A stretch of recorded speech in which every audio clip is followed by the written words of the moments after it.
Welcome back नाजरीन। इस segment में ज़रा बात करते हैं खैबर पख्तूनख्वा में रिसेंटली सैलाब और सैलाब के बाद तबाही। इसी सेगमेंट में हम ज़रा कराची का भी रुख करेंगे, वहाँ से भी अपने रिपोर्टर से बात करके जानने चाहेंगे कि what exactly is happening right now. कल की रात तो जिस तरह कराची वालों की गुजरी है उसकी जानिब भी आते हैं। फरीदुल्लाह साहब ने हमें ज्वाइन किया, हमारे ब्यूरो चीफ हैं पेशावर के, ऑब्वियसली कवर कर रहे हैं सारा इवेंट, वहाँ से देख रहे हैं कि सैलाब की कितनी तबाही, कितना अभी तक रेस्क्यू ऑपरेशन कहाँ तक पहुँचे। फरीद साहब अस्सलाम वालेकुम जी।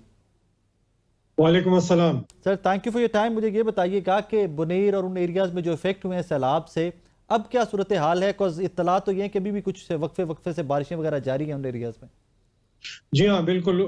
बारिशें तो मुख्तलिफ इलाकों में वो सिलसिला भी जारी है, लेकिन साथ में जो बहाली के काम है, पहला मरहला उस बहाली के काम का वो मुकम्मल हो गया है। अगरचे अब भी बाज इलाके ऐसे हैं जहाँ पे मलबे तले काफी सारे जो मकामी लोग हैं वो यही मुतालबा कर रहे हैं कि जो उनके रिश्तेदार या करीबी लोग दफन हैं उसके नीचे मलबे तले, तो वो निकाले जाएं और उसके लिए इंतजामात किए जाएं। जो बहाली का काम है वो ज्यादातर मुकम्मल, मतलब सड़कें जो रास्ते जो बंद हुए थे वो बहाल हुई हैं। अब दूसरा जो मरहला है वो शुरू करेंगे, उसकी उनके प्लीज लिए साहब, हम सॉरी, हम कटिंग यू है, पनाहगाहें। हम सॉरी, मैं आपको यहाँ पे कता कलामी माफ, मैं आपको काट रहा हूँ यहाँ पे। मेरी कल ही फरीद साहब बात हुई है कुछ दोस्तों से बुनेर के एरिया में, और उन्होंने मुझे बताया कि बुनेर से ऊपर कुछ देहात ऐसे थे कि जहां तक अभी तक लोग नहीं पहुंच सके, क्योंकि वहां पर वो पत्थर इतने बड़े बड़े आगे में, मशीनरी पत्थर हटाएगी, पत्थर आगे से हटेंगे तो उसके बाद आगे जा सकेंगे। क्या इज इट ट्रू कि अभी भी कुछ देहात हैं जहां तक हुकूमत अभी नहीं पहुंच सकी? जी हाँ, बिल्कुल। पीर बाबा एक इलाका है, उससे ऊपर जब आप जाएं, आगे जाएं, तो वो ऐसे इलाके हैं जहाँ पे भारी मशीनरी जो है वो पहुंचाना मुश्किल काम है। वो इंतहाई बालाई इलाका है, खतरनाक पहाड़ी इलाका है।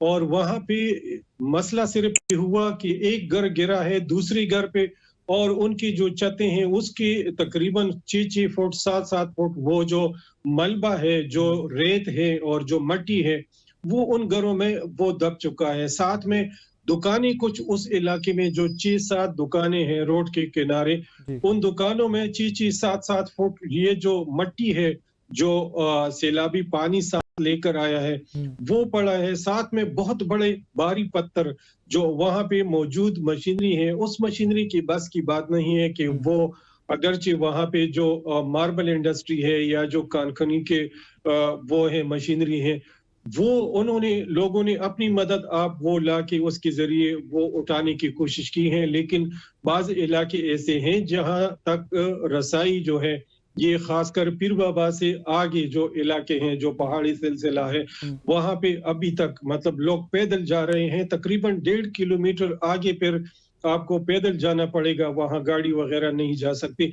तो आपकी बात सही है। इसी तरह कुछ इलाके ऐसे हैं जहां पर अब रसाई जो है सिर्फ पैदल, जो इंतजामिया के लोग हैं या रिस्क्यू की टीमें हैं या फिर जो फलाही इदारे हैं, वो पैदल लेकर, और वो लोग यही कुछ कह रहे हैं, यही मता कि उन्हें पानी की बजाय वो खुश खुराक जो है वो लाए, क्योंकि वहां पानी के मिनरल वाटर के बॉटल वहां तक पहुंचाने उसमें मुश्किलात आ रही हैं, तो उसकी जगह वो खुराक। डिमांड कर रहे हैं कि खुश खुराक वो पहुंचाए जाए। बिल्कुल सही है।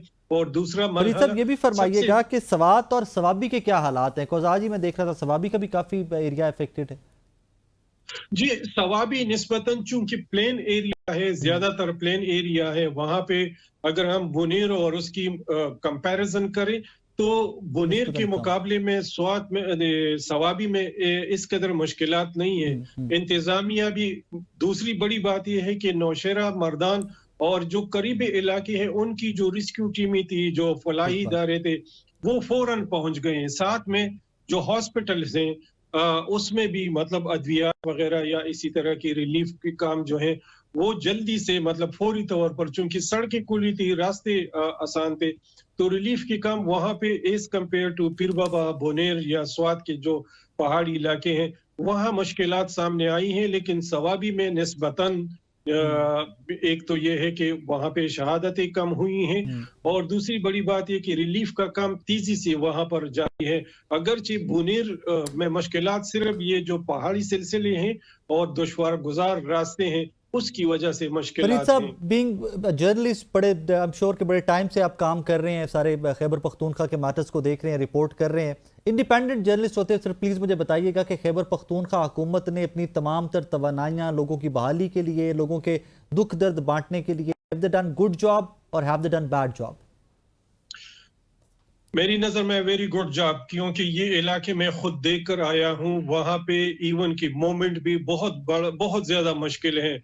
और अगर इंतजामिया की बात की जाए बुनीर की, तो उनके पास इतने वसाइल नहीं थे कि वो इतनी फौरी मतलब फौरन वहां पर। दूसरी बात, जो स्वात के इलाके हैं वहां भी वो वसाइल नहीं थे जो ऐसे कुदरती आफात के लिए उससे निमटने के लिए। लेकिन जो कुछ किया बहुत ही कलील वक्त में, 4-5 दिनों के अंदर अंदर जो कुछ किया।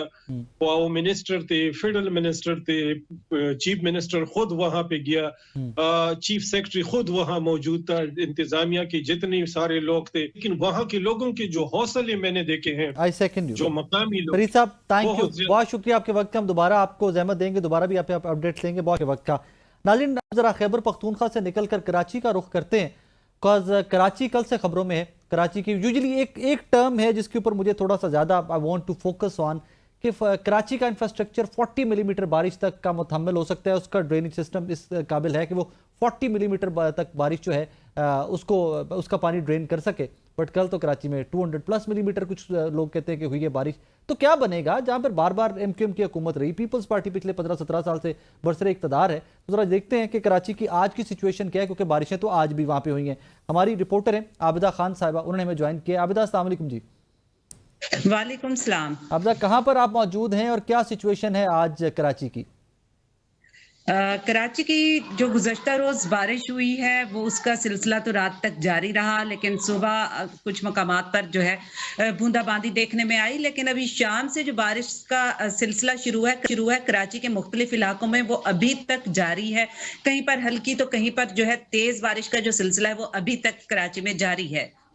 आबिदा, कल से मैं एक टर्म सुन रहा हूँ 40 मिलीमीटर तक का मुतहम्मिल हो सकता है कराची का इंफ्रास्ट्रक्चर, बारिश अगर हो तो। Is it true? क्या वाकई में इतना बड़ा सिटी, इतना ज्यादा बजट, बार बार पीपल्स पार्टी को, MQM को हुकूमत मिलना, इज इट ट्रू कि इंफ्रास्ट्रक्चर वाकई इस मुतहम्मिल नहीं कि ज्यादा बारिशें हो सके तो ड्रेनेज पॉसिबल हो? इतना ज्यादा बारिशें जो हैं वो अगर हो जाएं तो कराची में जो गुज़श्ता रोज बारिश हुई है और उसके बाद हमने जो देखा है कराची की सूरत हाल, तो मेरे ख्याल में इतना ज्यादा बारिश का मुतहम्मिल नहीं हो सकता, क्योंकि अंडर पासेस आज भी जो हमने देखा, हम गए कवरेज पे तो यही देखा कि अंडर पासेस जो है वो अभी तक आज भी भरे हुए थे और उनसे पानी नहीं निकाला जा सकता था। इसके अलावा मेयर कराची, वजीर आला और सीनियर सूबाई वजीर जो है शर्जील इनाम मेमन, वो सब अपने घरों से निकले और मुतासरा इलाकों का उन्होंने हंगामी दौरा भी किया और सारे जो मामलात हैं इंतजामिया उनको भी अलर्ट किया। लेकिन ये सारी चीजें वो देखते रहे और गए भी और उन्होंने इंतजामिया को अलर्ट भी किया। लेकिन बहुत सारे इलाके ऐसे थे जहां से पानी नहीं निकाला जा सका। इसी तरह हम खारा दर की बात करते हैं तो वहां पर भी जो दुकानें थी, मार्केटें थी या जो भी एरियाज थे, वहां पर पानी मौजूद था और पानी बहुत ज्यादा मौजूद था। एक मार्केट का जिक्र करूं, जो मार्केट मशहूर मार्केट है वहां की, कपड़े की मार्केट कहलाती है, उसके अंदर दुकानों तक को शदीद नुकसान पहुंचा है। दुकानें भी आज तक भी भरी हुई थी और जो वहां दुकानदार हैं या इलाका मकीन है, क्योंकि जो वहां पर रहते हैं, तो बिल्कुल ही रास्ते बंद, पानी ही पानी, बिल्कुल तालाब का मंजर नजर आ रहा था और वो दुहाइयां दे रहे थे कि हमें कोई पूछने तक नहीं आया। उसके बाद जो है हमने ये भी मैं लाजमी बताना चाहूंगी कि बानी कायदे आजम मोहम्मद अली जिन्ना, बानी पाकिस्तान, उनके जो वजीर मेंशन घर है, उनका पैदाइशी घर, वो तक पानी में डूब गया। लेकिन जब हम लोग पहुंचे या दीगर जो मीडिया की टीम है पहुंची, तो उसके बाद उन्होंने वहां पर सफाई का जो काम है वो स्टार्ट करवाया। उसके बाद माजरत से आबिदा, मैं आपको काट रहा हूँ माजरत से, लेकिन वजीर मेंशन की फुटेजेस मैंने तो जब भी देखी हैं, पानी के जौहर ही देखे हैं, इतराफ में कूड़े के ढेर ही, उस एक ऐसा घर बाबा कौम की रिहाइश का माजी की, उसके इर्द गिर्द मैंने तो कूड़ा ही देखा है जब भी फुटेजेस उसकी देखी है। इट्स वेरी अनफॉर्चुनेट, बट मैंने तो ऐसे ही देखा है वो। जी बिल्कुल ऐसा ही है। आज हम लोग गए हैं तो इंतहाई कीचड़ और बारिश का पानी मौजूद था, गंदगी के ढेर लगे हुए थे, लेकिन वो अमला आया हुआ था, सफाई कर रहा था, लेकिन वो वैसी सफाई हो नहीं रही थी जैसे कि होना चाहिए थी और उसकी गंदगी और कीचड़ को देख के ऐसे लगता था जैसे काफ़ी टाइम से सफाई का अमल हुआ ही ना हो। हम्म, और बाहर से जो है ना उसको जो इहाता है उसका, हम्म, रिहाइशगाह का, वहाँ पे सफाई हो रही थी, लेकिन अंदर तक पानी मौजूद था, उसको जो है नहीं निकाला जा रहा था। और उसी से मुल्हिका जितना भी रिहायशी आबादी है वो सब पानी में डूबी हुई थी हम्म। और शहरी जो थे वो खासे परेशान नजर आ रहे थे। Abida, thank you very much, बहुत शुक्रिया आपके वक्त, आपने हमें कराची की सूरत हाल किया। नाजरीन, जाते जाते ये जो आबिदा साहिबा ने खबर एंड में दी है ना मुझे कि कायद आज़म मोहम्मद अली जिन्ना साहब का घर जो है, वैसे तो माजी में भी जब जब देखा है वो उसके इतराफ में कूड़ा क्रिकेट बहुत सारी फुटेज इस तरह की पहले भी आ चुकी हैं, but this is very sad. Karachi Baba कौम का घर, उसके लिए कोई फंड अलग से मुख्तस कर दो यार, कोई ड्रेनेज सिस्टम उसकी लुक आफ्टर करने के लिए एक अलग से अमला एलोकेट कर दो। मेरे साहब, अगर आप तक मेरा ये क्लिप पहुंचे या किसी तरह से आप मुझे सुन रहे हो तो खुदारा, बाकी चले ठीक है, कराची के लोग चीख रहे हैं, चिल्ला रहे हैं, अब तो तकरीबन 36 घंटे से ज़्यादा टाइम हो गया, चले हम आपको उसका भी मार्जिन देते हैं कि जनाब बारिशें बहुत ही ज़्यादा हो गई हैं, लेकिन जना साहब के घर पे, बाबा कौम के घर के ऊपर आई थिंक किसी भी बंदे को कोई मार्जिन नहीं मिलना चाहिए। और बहुत दुख की बात है कि उस घर के ये अभी भी हालात वाक़यात ऐसे हैं। आई होप एंड प्रे कि कम से कम अब एबीएन न्यूज़ ने इसको टेकअप कर लिया है, कुछ लोगों को पता चलेगा तो कुछ ना कुछ दौड़ें ज़रूर लगेंगी या उसको फ्यूचर के लिए सिक्योर करने के लिए कोई ना कोई बंदोबस्त कराची की सरकार, मेयर कराची, सीएम के सिंध, बाकी लोग कुछ ना कुछ ज़रूर करेंगे उसके लिए। नाज़रीन, इस दुआ के साथ इजाज़त दीजिए आज के शो से कि अल्लाह पाक पाकिस्तान के ऊपर ये जो कुदरती आफात का एक नया सिलसिला है, अल्लाह पाक आपको, मुझे, हम सबको महफूज रखे इससे और हमें सकत दे, हमें इस्तात दे कि हम इसके जो ग्रीनरी है, फॉरेस्टेशन है, उसकी तरफ बढ़ सके ताकि in days to come global warming को अवॉइड किया जा सके। अपना बहुत सारा ख्याल रखिएगा। अल्लाह।